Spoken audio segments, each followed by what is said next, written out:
लो, मैं वही समझाता हूँ कि भाई मत बोलो। अगर कोई आपको बोल रहा है मत बोलो, रिप्लाई मत दो रिप्लाई। मैं वही समझा रहा हूँ। अगर कल को मान लो आपके घर में कोई कलेश हो रहा है या किसी पड़ोसी से कोई आपकी लड़ाई हो रही है और आपके जीवन में ये वचन है परमेश्वर का कि एक दूसरे की दोष मत लगाओ, एक दूसरे की सह लो।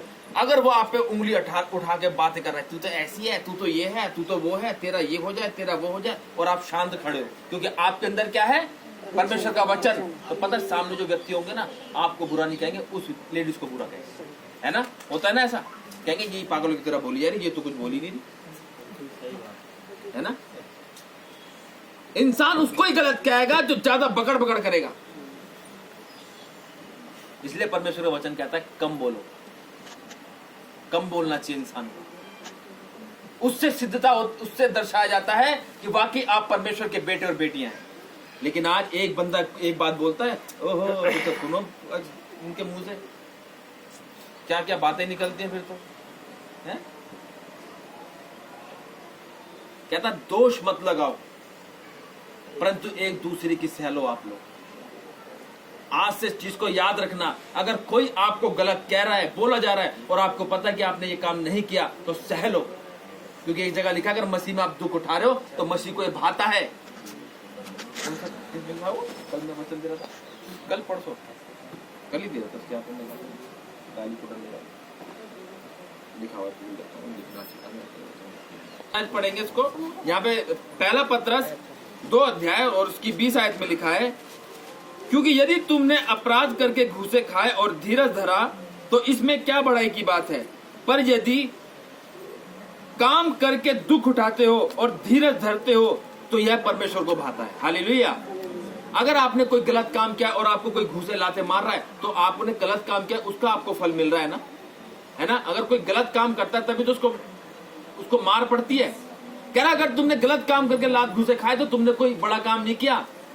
कह रहा यदि भला काम करके दुख उठाते हो और धीरज धरते हो तो यह परमेश्वर को भाता है। हालेलुया। तो आज जो लोग आपको गलत कह रहे हैं, कहते हैं तू बुरा है, तेरा तो ये हो जाएगा, तू ये करता है, तू वो करता है, कहने दो उसे। कह रहा यदि किसी पर दोष देने का कोई कारण हो तो एक दूसरे की सह लो और एक दूसरे के अपराध को क्षमा करो। आपका काम है सिर्फ क्षमा करना, फिर देखो परमेश्वर आपके जीवन में कैसे कार्य करता है। आज इस चीज को गांठ बांध लो। अगर कोई व्यक्ति आपको गलत कह रहा है बोलने दो उसे, आपके अंदर परमेश्वर का वचन होना चाहिए, क्योंकि अगर वो कोई व्यक्ति आपको कह रहा है उसका मतलब वो अपने पुराने जीवन में जी रहा है, उसके अंदर मसीह का जीवन नहीं है। आज से अपने आप को नया बनाओ आज से अपने आप को। हालेलुया। और एक दूसरे के अपराध क्षमा करो, एक दूसरे के अपराध क्षमा करो जैसे प्रभु ने तुम्हारे अपराध क्षमा किए। जैसे प्रभु यीशु मसीह ने हमारे अपराधों को क्षमा किया और अपने लिए और हमारे लिए उस कलवरी क्रूस पे अपने आप को कुर्बान किया। क्या आप करते हो ऐसे दूसरों को क्षमा? नहीं करते। अरे उसने बोला कैसे, मुझे छोड़ूंगा कोई ना उसको, मैं उन्हें बोला कैसे, आने दो उसको, अभी बताऊंगी मैं उसको, उन्हें बोल कैसे दिया मेरे को आज ये है, आज नहीं छोड़ूंगी उसे मैं, आने दो उसको, तू आज है खैर नहीं है उसकी। आजकल ये चल रहा है। उसने बोला कैसे मेरे को है, बोला कैसे, अरे ये चीज नहीं चलती परमेश्वर में। परमेश्वर कहता मैं नर्म और दीन हूँ, तुम भी नर्म और दीन बनो। हालेलुया। है आज नर्म और दीन तो बनते नहीं, गुस्से वाले ज्यादा बन जाते हैं। गर्माहट इतनी आ जाती कि दिमाग में चढ़ जाती है, तो फेस लाल हो जाता पूरा। और जैसे प्रभु ने तुम्हारे अपराध क्षमा किए वैसे ही तुम भी करो। इन सब के ऊपर प्रेम को जो शुद्धता का कटिबंध है बांध लो। हाँ। प्रेम की शांति जिसके लिए मसीह की शांति जिसके लिए तुम एक देह होकर बुलाए भी गए हो तुम्हारे हृदय में राज्य करे और तुम धन्यवादी बने रहो। हालेलुया। कह रहा मसीह की शांति जिसके लिए तुम एक देह होकर बुलाई भी गए हो तुम्हारे हृदय में राज्य करे। आज आप हम सब यहाँ इकट्ठा हैं तो मसीह की क्या है, देह है। हालेलुया।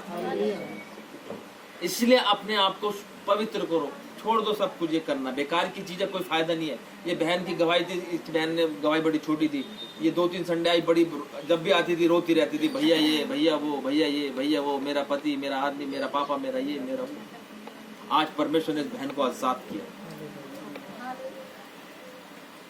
क्यों आजाद किया?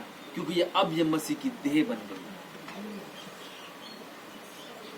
सर जिस दिन गई थी ना उस दिन प्रार्थना करवा के गई थी मैं। उस दिन बहुत रोती थी, भाभी ने मुझे ऐसा कर दो, सब मतलब प्रभु तेरे साथ है, सब ठीक है।